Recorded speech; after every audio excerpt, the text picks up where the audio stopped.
তো কেমন হইল তারেক রহমানের মন্ত্রিসভা? আমি প্রফেসর ইউনূসের উপদেষ্টা পরিষদ হওয়ার পরে একটা এপিসোড করেছিলাম, কেমন হইল প্রফেসর ইউনূসের উপদেষ্টা পরিষদ। সত্যি কথা বলতে আমাদের সকলেরই একটা প্রত্যাশা ছিল একটা বিপ্লবী সরকার হবে, প্রফেসর ইউনূসের জোশ সরকার। সেটা হয়েছিল না।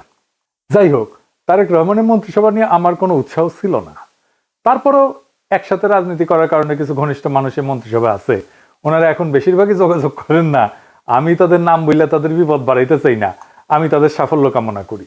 এই মন্ত্রিসভায় সবার আমল নামা জানা নাই, তবে এটা একটা ইনক্লুসিভ মন্ত্রিসভা হয়েছে। কলে ইনক্লুসিভ মানে রংধনু না, না না না না না, রংধনু না, মানে সবাইরে নিয়া।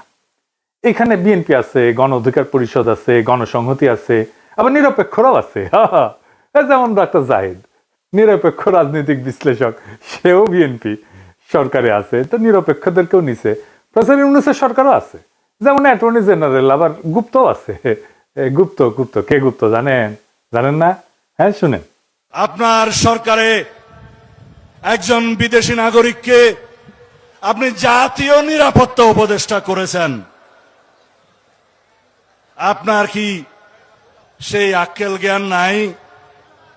একজন বিদেশি নাগরিকের কাছে এই দেশের সেনাবাহিনী নিরাপত্তা সংক্রান্ত রিপোর্ট প্রদান করবে কিভাবে ভাবলেন?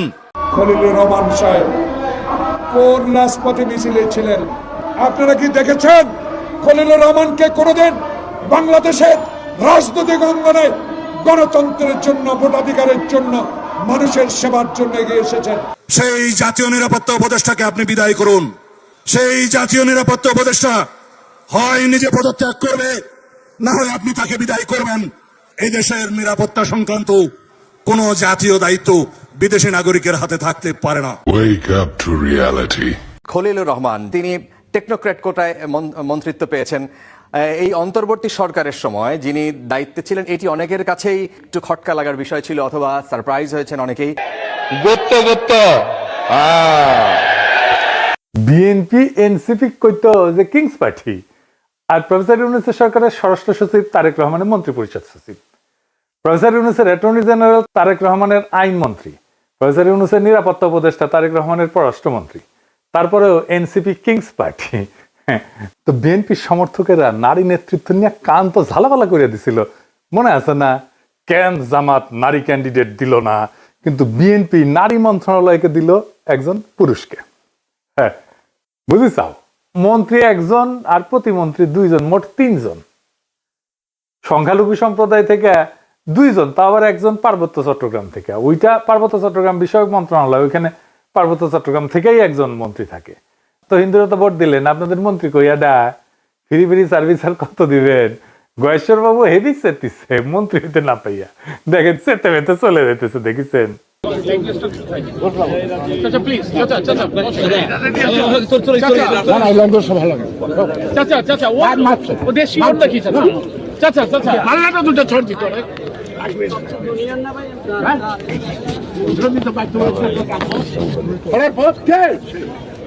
দেখেছেন? তাও যে মন্ত্রী বানাইছে নিতাই রায় চৌধুরী, উনি কিন্তু এরশাদের মন্ত্রী ছিলেন। আমরা যখন রাজপথে আন্দোলন করেছি এরশাদের বিরুদ্ধে, তখন উনি এরশাদের শেষ টাইমের মন্ত্রী হইলেন, ক্রিয়ামন্ত্রী বোধহয়, যুব ক্রিয়ামন্ত্রী বোধহয় হয়েছিলেন। ওরে আমার খোদা, 3 মাস পুরা করতে পারলো না, মন্ত্রী এরশাদই পড়ে গেল, তো মন্ত্রিত্ব আর করা হয়নি উনার।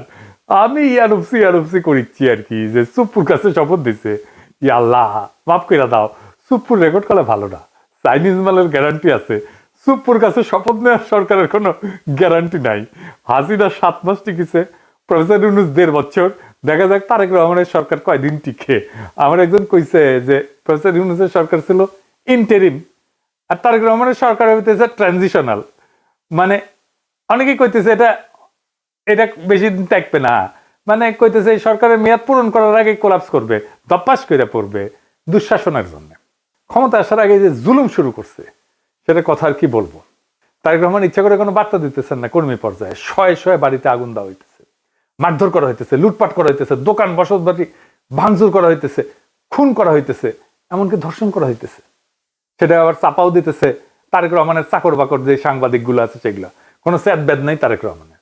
উনি সম্প্রীতি দেখাইতে যাইতেছেন, বিরোধী দলের নেতাদের বাসায়, নাহিদের বাসায় যাইতেছেন, শফিক সাহেবের বাসায় যাইতেছেন, কিন্তু কর্মীরা যে জুলুম করতেছে অন্য দলের উপরে সেটার ব্যাপারে কোনো ভ্রুক্ষেপ নেই। জামাত এনসিপির ভাইরা আপনাদের বলি, জুলুম কলে চলবে আপনাদের উপরে, এটাই উনার প্ল্যানের অংশ। জুলাইয়ের সাথে যুদ্ধ উনার প্ল্যানের অংশ। আপনি বিএনপি আলাদার আলাপগুলো দেখেন, আমার আর ইলিয়াসের সোশ্যাল মিডিয়া ইউটিউব বন্ধ করে দিবে, হাদির কবর উড়াই দিবে, আমাদের ধরে নিয়ে গিয়ে বিচার করবে। যে সবচেয়ে ভদ্রভাবে কথা বলতেছে বিএনপি, সেও বলতেছে অনেক হয়েছে, এবার থামেন, দেশটারে শান্তি দেন, চুপ থাকেন। চুপ করানো হইতেছে সবচেয়ে ভদ্র অ্যাপ্রোচ তাদের। মানে একটা সরকার, একটা রাজনৈতিক দল, তার কোনো বিরোধিতা থাকবে না, আমরা কোনো কথা বলবো না। যেহেতু আমরা সরকার বিরোধী, তাই আমাদের কথা বলার কোনো অধিকার নেই, আমাদের চুপ থাকতে হবে, কারণ দেশে এখন শান্তি দরকার। এটা তারা সহ্য করবে না। শেরপুরে মাওলানা রেজাউল করিমকে খুন করছিল না বিএনপি, আজকে বিএনপির নেতা কর্মীরা ওই ঘটনায় জামাতের 122 জন সহ অজ্ঞাতনামা 300 থেকে 40 জনের নামে মামলা করেছে। চিন্তা করেন কি তামাশা। মানে আপনার সহকর্মীরে মারবে, আপনার সহযোদ্ধারে মারবে এবং আপনার নামে মামলা দিবে। দেখেন একজন লিখতেছে বিএনপি সমালোচনা করার জন্য পাড়ার বিএনপি নেতা ডেকে নিয়ে কইতেছে গুলি করে দিবে, গুলি করে দিবে। আওয়ামী লীগ কোনোদিন এই কাজ করে নাই, দেখেছেন? তারেক রহমানের নিয়ে কোনো কথা বলা যাবে না। পুলিশ আবার আগের অবস্থা ফিরে আসিছে, দেখেন অ্যারেস্ট করবি, দেখেন পুলিশের রোয়াব। আপনি কি করেন? আপনি শুনেন, দেখি ভাই কি করেন আপনি? দেখি আপনার আইডি কার্ড বের করেন। দাঁড়ান ভাই, দাঁড়ান দাঁড়ান। কি বলছেন? আমি কইছি যে ভাই রাস্তায় যান, আপনারা কি জানেন কিনা এই বিষয়টা আমি বলছি। হ্যাঁ, তারপরে কি বলছেন? তারেক রহমান বিষয়ে কোনো কথা বলছেন? আমি যদি তারেক রহমান মারা যেত তাহলে আপনারা ইয়ে হতেন না, কেয়ার করতেন না। উনি প্রশ্ন করছে গাড়ি ঘোড়া কম চলতেছে কি জন্য, হ্যাঁ কম চলতেছে কি জন্য। আমাদের একজনে বলছে যে আমরা তো এরকম জানি না, আমাদের এরিয়া তো ক্রিকেট থানা, ক্রিকেট থানা এলাকা আমাদের এরিয়া। উনি প্রশ্ন করে যে আপনারা তাহলে কি করেন, কি করেন? এখন যদি তারেক রহমান মারা যায় তাহলে আপনারা যাবেন না, রেসপন্স করবেন না। আমার প্রশ্ন হইলো এখানে তারেক রহমান মারার প্রসঙ্গ কেন আসবে? এই কথা তার কেন আসবে? দেখেছেন? আর বিভিন্ন জায়গায় আওয়ামী লীগ অফিস খুলে বসতেছে, অফিস খুলতেছে, তাদের অফিস খুলে হইতেছে। বিএনপির লোকেরাও অফিস খুলতেছে, আওয়ামী লীগের লোকেরাও উৎসব করে অফিস খুলতেছে। মনে হয় আওয়ামী লীগ জিতেছে নির্বাচনে, আসলে তো আওয়ামী লীগ জিতেছে। তো এটা তো বিএনপি এবং আওয়ামী লীগের বিজয়। আমি কইছিলাম না, দেন না ভোট ধানের শীষে, ওটার পাছায় শোয়া আছে, ওটা যখন যাবে না টের পাবেন। দেখেছেন অবস্থা? এবার আসেন কয়টা রত্ন দেখি মন্ত্রিসভা। শুটার ফয়সলকে হাদিরে যে খুন করছিল, ওরা যে জামিন করানো যে আইনজীবী, সে মন্ত্রিসভায় জায়গা দেওয়া হয়েছে। উই এখন হাদি হত্যার মামলা রাজনৈতিক বিবেচনা মামলা হিসেবে বাতিল করে দিবি। উই দেখেন, ওই দিবি। এই ছবিটা দেখেন, এই যে কাফন মোড়ানো যে লাশটা দেখিচ্ছেন না, ওর নাম তানজিল জাহান তামিম। চুয়েট থেকে পড়াশোনা করছিল, ইঞ্জিনিয়ার, দীপ্ত টিভিতে কাজ করতো। তারা একটা জমির মালিক ছিল, তামিমের পরিবার। সেই জমির উপরে ডেভেলপার দিয়ে একটা ভবন নির্মাণ করে, 9 তলা।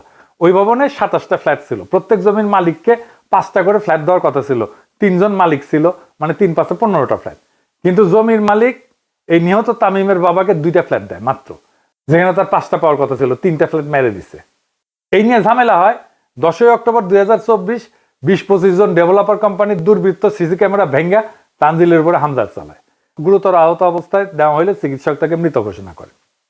এই খুনে ডেভেলপার কোম্পানির নাম জানেন? এর নাম প্লেজেন্ট প্রপার্টি। এই কোম্পানির মালিককে জানেন?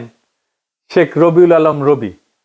তানিম হত্যার 3 নম্বর আসামি ধানের শীষ প্রতীকে ঢাকা 10 থেকে এমপি নির্বাচিত হয়েছে এবং আজকে থেকে সড়ক পরিবহন সেতু মন্ত্রণালয়, রেলপথ মন্ত্রণালয়, নৌ পরিবহন মন্ত্রণালয়ের দায়িত্ব দিচ্ছে তারেক রহমান। দেখেছেন? এর নিয়ে বিপ্লবী পোস্ট দিছিল, ওয়াকারে পথ বালক। দেখেন, পরে আবার মাল পানি খেয়ে মুছে দিছে, খুঁজেই পাবেন না এই লেখা। প্রফেসর ইউনূসের জামানায় কত যে ধান্দা করেছে, ওই তারই হত্যা নাই, কত যে মাল কামাইছে। যাই হোক, শহীদ প্রেসিডেন্ট জিয়াউর রহমানের খুনি জেনারেল এরশাদের পুরা সময় জুড়ে যে বাটপাট্টা উপপ্রধানমন্ত্রী ছিল, চক্ষু বিশেষজ্ঞ ডাক্তার এম এ মতিন, তার পোলা মুহিত হয়েছে তারেক রহমানের প্রতিমন্ত্রী। সে কিন্তু আবার ব্রিটিশ সিটিজেন। এই যে দেখেন তার ইমিগ্রেশন রেকর্ড, বাংলাদেশের এয়ারপোর্টে সেখানে জলজল করতেছে ব্রিটিশ নাগরিক লেখা, বাংলাদেশের রেকর্ড। ওই ব্রিটিশ পাসপোর্ট নিয়ে 18 জানুয়ারি বাংলাদেশে পা রাখছিল। তারপরে মনোনয়নপত্র জমা দেয়। তারপরে যখন দ্বৈত নাগরিকত্বের প্রশ্ন আসলো, উই কইল যে কখনোই আমি দ্বৈত নাগরিক ছিলাম না, আমি কখনোই অন্য দেশের নাগরিক ছিলাম না। নির্বাচনের পরে মন্ত্রী হিসাবে শপথ নিল, আলহামদুলিল্লাহ। তো এই মুহিত কিন্তু ডাক্তার, ঢাকা মেডিকেলে পড়েছিল, আঙ্গারে বছর 4 জুনিয়র মনে হয়। এর সাথে আমলে সে একটা আকাম করেছিল। সেই সময় হেভি সেন্সেশন ছিল এটা, খুবই সেন্সেশনাল ঘটনা ছিল আমাদের টাইমে। আমরা তখন আন্দোলন সংগ্রাম করতেছি এরশাদের বিরুদ্ধে।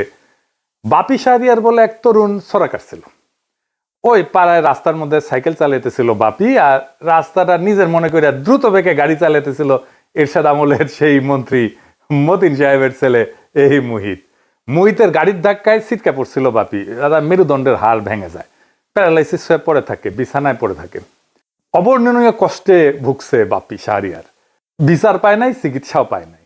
তো পরিবারের মুখাপেক্ষী হইয়া একটা তরুণ কতদিন বেঁচে থাকতে পারে বলেন? সে দুঃখে আর গ্লানিতে পরিবারের বোঝা হইয়া থাকতে না চাইয়া অভিমানে আত্মহত্যা করছিল ছেলেটা। এইটা নিয়ে সেই সময় একটা দারুণ মঞ্চ নাটক হয়েছিল, খুব বিখ্যাত মঞ্চ নাটক হয়েছিল। তখন মঞ্চ নাটক কিন্তু খুব চলতো, নাম ছিল সাত ঘাটের কানাকুড়ি। ওইখানে 7 ভাই ছিল আর কি, তার মধ্যে এক ভাই এই বাপি শাহরিয়ার। এই ঘটনাটা ওই নাটকের মধ্যে আছে, মমতাজউদ্দিন আহমেদের বইও আছে, আপনারা পড়তে পারবেন। এই মহিতি এখন স্বাস্থ্য প্রতিমন্ত্রী হয়েছে। ছাত্র জীবনে জাসদ ছাত্রলীগ করতো, মানে হাসানুল হক ইনুর। তখন জাসদ ছাত্রলীগ বড় এবং প্রভাবশালী সংগঠন। ছাত্র দলও করে নাই, কখনোই করে নাই। এক ফ্যামিলি থেকে নাকি একাধিক প্রার্থী দিবি না বিএনপি, কতগুলো দিছে দেখেছেন এই ফ্যামিলি থেকে। খালি মির্জা আব্বাস ভাই ভাবির জন্য আর একটা নমিনেশন চাইলেই দোষ, তাই না? এই দুনিয়ায় ইনসাফ নাই কলে, বুঝিছেন মির্জা আব্বাস ভাই? একেবারে কোনো ইনসাফ নাই, বেইনসাফির দুনিয়া। সেজন্য তো এত ইনসাফ করি। আমাদের একজন বনমন্ত্রী উপহার দিচ্ছেন তারেক রহমান, উনি বনে যায় হেগে আসবেন, একদম পারফেক্ট হয়েছে। ভালুকায় বন বিভাগের যে বন আছে না, এটার জমি উনি খায়া ফেলছিলেন। এই উনার পছন্দের ফোনদের আলোর রিপোর্ট দেখেন, আরে উপরে দেখেন, উপরে আর একটা নাম আছে মিজানুর রহমান সিনহা, এটা সাহেব, এটা দেখেন, হাইলাইট করে দেখান, নাম দেখেছেন না? এই মালকালে বিএনপি বন খেকো আব্দুল আল মিন্টুরে দিছে বনের দায়িত্ব, শিয়ালের কাছে মুরগি বর্গা দিছে। চমৎকার একটা ইন্টারেস্টিং জিনিস দেখাই। আমার এক একনিষ্ঠ ভক্তরে তারেক রহমানের মন্ত্রিসভায় তারে মন্ত্রী বানাইছে বিজ্ঞান এবং প্রযুক্তি মন্ত্রণালয়। ওই হামাক কেন অনুসরণ করে বুঝলাম না। তারা গেছে জাতীয় স্মৃতিসৌধে, আইসা ফটো মারিছে, ফটো খিচিছে, তারপরে ফটো ফেসবুকে দিছে। সে ফেসবুকে শেয়ারে দিয়ে বাংলায় তার মন্ত্রণালয়ের নাম এটা কি লিখেছে দেখছেন? বিজ্ঞান। প্রযুক্তি লিখতে গিয়া আমার মতো লিখেছে প্রযুক্তি। পরে পাবলিকের হাসাহাসি দেখে এডিট করেছে। শোনেন ভাই, সমালোচনায় ভেঙে পড়বেন না। হাতি চললে কুত্তা ভুগভুগাবে, আপনি এভাবেই লিখবেন হাসাহাসির মায়ের বাপ, তাইলে দেখবেন একদিন আপনি ঠিকই পাবনা পৌঁছে গেছেন। তো বিএনপি মন্ত্রিসভায় এমন সব রত্ন আছে, হে বিএনপি সবিন পার্টি ভান্ডারে তো বিবিধ রতন, কারে ছাইরা কারে ধরি। সুকুমার রায়ের একটা ছড়া ছিল, সৎপাত্র, ওইটার সাথে মিল আছে বিএনপির মন্ত্রিসভার। শুনবেন? শুনেন, মজা। শুনতে পেলাম পোস্তা গিয়ে তোমার নাকি মেয়ের বিয়ে, গঙ্গারামকে পাত্র পেলে, জানতে চাও সে কেমন ছেলে? মন্দ নয় সে পাত্র ভালো, রং যদিও বেজায় কালো, তার উপরে মুখের গঠন অনেকটা ঠিক পেঁচার মতো। বিদ্যে বুদ্ধি বলছি মশাই, ধন্যী ছেলের অধ্যবসায়। 19টি বার ম্যাট্রিকে সে ঘায়েল হয়ে থামলো শেষে। বিষয় আশায় গরিব বেজায়, কষ্টে সৃষ্টে দিন চলে যায়। মানুষ তো নয় ভাইগুলো তার, একটা পাগল একটা গোয়ার, আরেকটি সে তৈরি ছেলে, জাল করে নোট গেছেন জেলে। কনিষ্ঠটির তবলা বাজায়, যাত্রা দলে 5 টাকা পায়। গঙ্গারাম তো কেবল ভোগে পিলের জ্বর আর পাণ্ডু রোগে, কিন্তু তারা উচ্চ ঘর, কংসরাজের বংশধর। শ্যামলাহিরি বনগ্রামের কি যেন হয় গঙ্গারামের। যা হোক, এবার পাত্র পেলে এমন কি আর মন্দ ছেলে। তো একদিন পরে একটা গণতান্ত্রিক ভাবে নির্বাচিত সরকার পেলাম, তার একটা মন্ত্রিসভা পেলাম, পেছেন একটা মন্ত্রিসভা, মন্দ না। চারিদিকে তো দেখি যাত্রাপালা চলিচ্ছে, কাঠ মারে ধুলায় অন্ধকার। এবার আসেন জুলাই বিপ্লবের সাথে কি করেছে বিএনপি সেটা দেখি। এমপিদের 2টা শপথ নেওয়ার কথা ছিল, একটা হইতেছে সংসদ সদস্য হিসেবে শপথ, আর একটা হইতেছে সংবিধান সংস্কার কমিটির সদস্য হিসেবে শপথ। বিএনপি সংবিধান সংস্কার রক্ষার শপথ নেয়নি, কারণ তারা পুরানো আওয়ামী সেকুলার রাজনৈতিক বন্দোবস্তের বাইরে যেতে চায় না, পুরনো সংসদীয় কাঠামোর ভেতরেই থাকতে চায়। সংবিধান সংস্কারের গণভোট যে জনরায় তৈরি হয়েছে, সেখান থেকেও তারা নিজেদেরকে দূরে রাখছে। তাদের কর্মীরা মাঠে না ভোটের পক্ষে ক্যাম্পেইন করছে, আমরা দেখছি, অনেক রেকর্ড আছে। মানুষ এখন বুঝতে শুরু করছে এটা পরিবর্তনের রাজনীতি না, এটা অবস্থান রক্ষার রাজনীতি। রাষ্ট্রের আমূল সংস্কারের প্রশ্নে এরকম অনীহা থাকলে নতুন কিছু হবে না, পুরনোই রং বদলাবে। জুলাই ছিল পরিবর্তনের অঙ্গীকার, যদি সেই অঙ্গীকার থেকে সরে দাঁড়ানো হয় তাহলে জনগণের আকাঙ্ক্ষার সঙ্গে সেটা সাংঘর্ষিক হবেই। এর বিপরীতে এনসিপি জামাত জোট সংসদে থেকেও সংবিধান সংস্কারের শপথ নিছে। মানে তারা শুধু চেয়ারে বসতে চায় না, কাঠামো বদলাইতে চায়, এমনটাই তাদের দাবি। রাষ্ট্রীয় প্রতিষ্ঠান পুনর্গঠন, রাজনৈতিক সংস্কৃতি বদল, এই অঙ্গীকারের ভেতর দিয়ে তারা আগাইতেছে। এই কারণেই তারা নতুন সরকারের শপথ অনুষ্ঠানে যায়নি। এটা কেবল অনুপস্থিতি না, এটা রাজনৈতিক বার্তা। বার্তাটা পরিষ্কার, জুলাইয়ের দাবির সঙ্গে কোনো আপোষ না।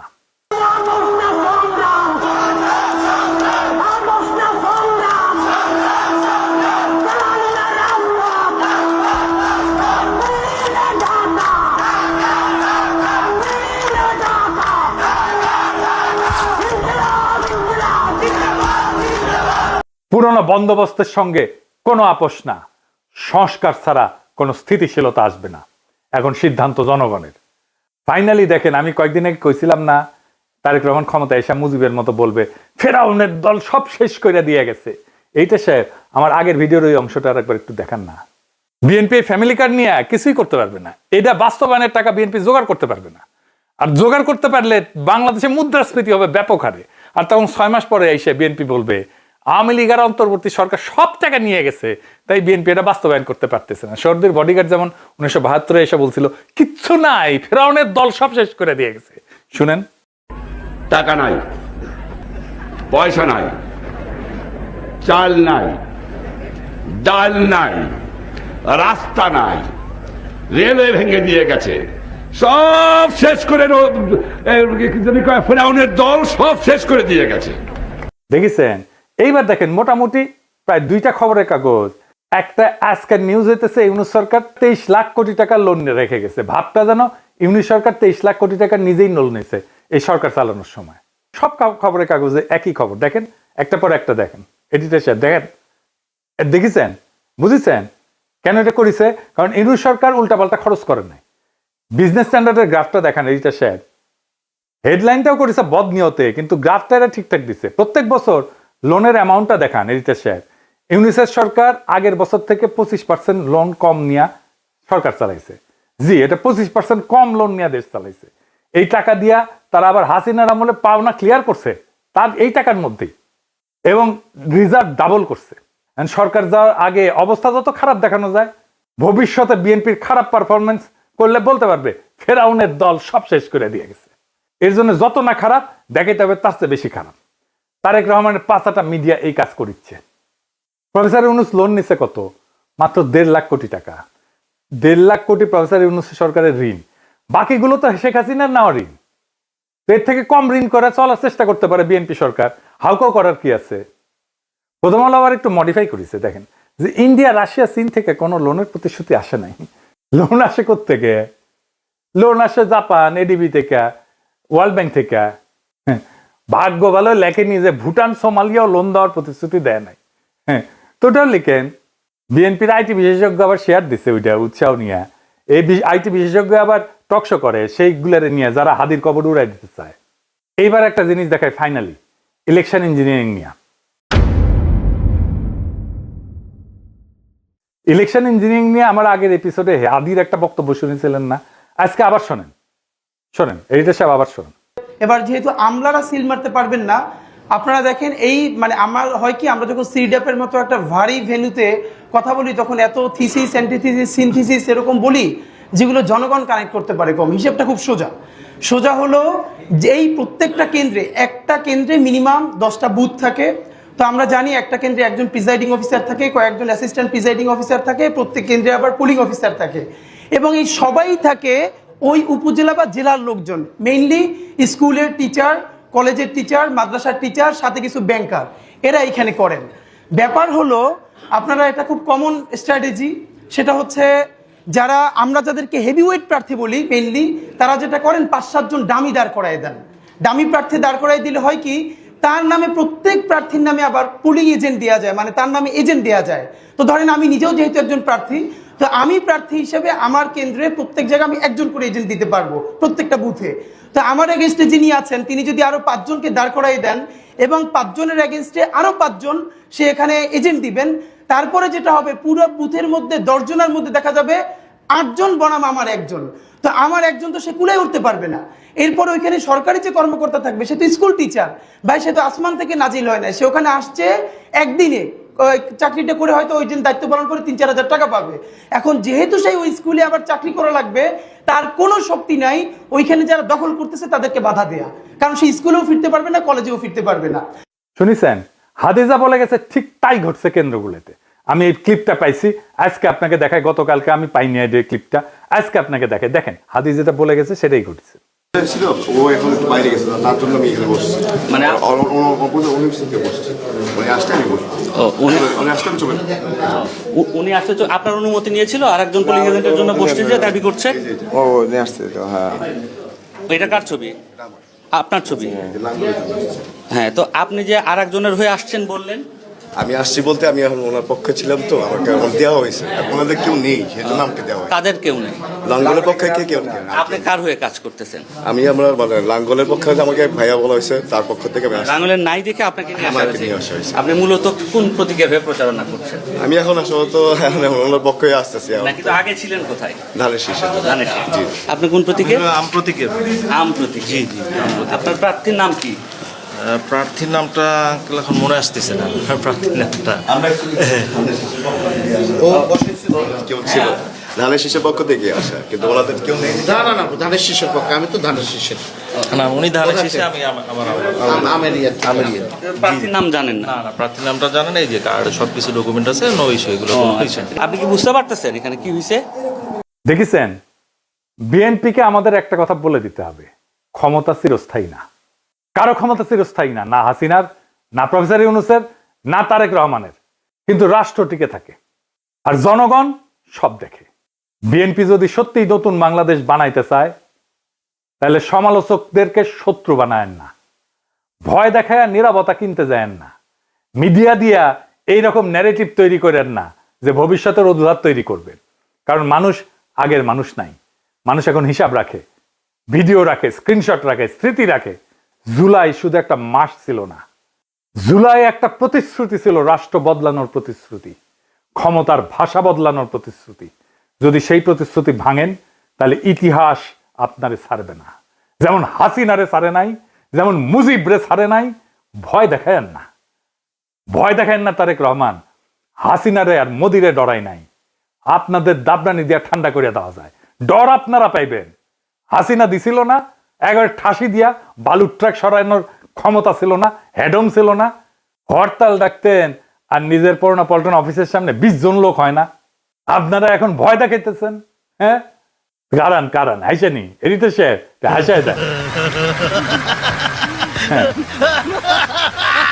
আপনাদের নেতা মির্জা আব্বাস হেভি হেডোমালা নেতা, বলে পুলিশের ভয় প্রাণ ভয়ে দাঁড়াইতে পারে নাই নয়াপল্টনে।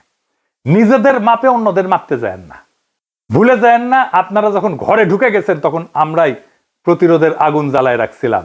ডর দেখায়েন না, আমরা ভয় পাই না, আমরা কাউকে ভয় পাই না। আমরা বলছি আমরা একটা রেসপন্সিবল অপোজিশন হিসেবে কাজ করতে চাই, আমাদেরকে রেসপন্সিবল অপোজিশন হিসেবে কাজ করতে দেন। আমরা আপনাদের অন্যায়ের বিরুদ্ধে বলে যাব, কারণ দেশটা আপনার বাপের না, দেশটা জনগণের। আর জনগণ যখন জাগে তখন ন্যারেটিভ, মিডিয়া, দাপট, ভয় দেখানো টিকতে পারে না। আপনারাও পারবেন না যদি এই চেষ্টা করেন। ইনকিলাব জিন্দাবাদ।